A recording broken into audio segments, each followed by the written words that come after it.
This is a rare second take on a video. I think probably throughout this whole year, maybe I've done 2 or maybe 3 retakes.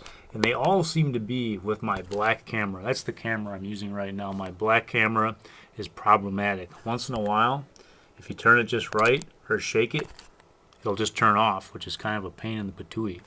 But here I am again, kind of saying what I am again.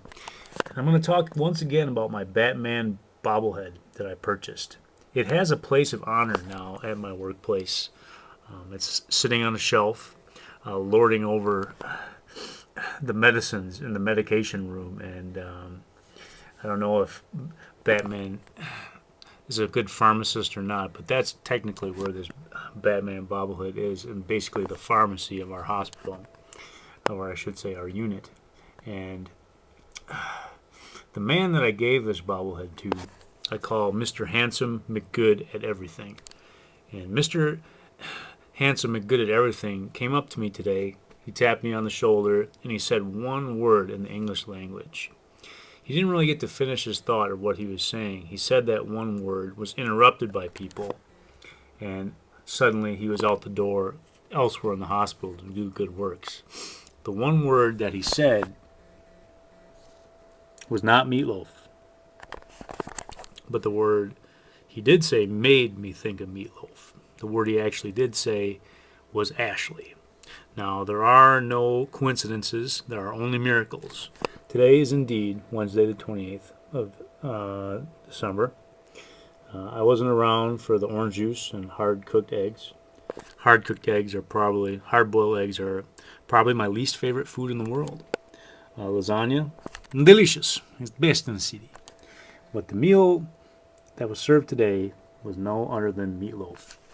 Now, I'm hoping as the new year comes in 2012, I get to become better friends with Mr. Handsome McGood at everything, and kind of maybe by a side effect, a very pleasant side effect, maybe I will get to become friends with Miss Meatloaf.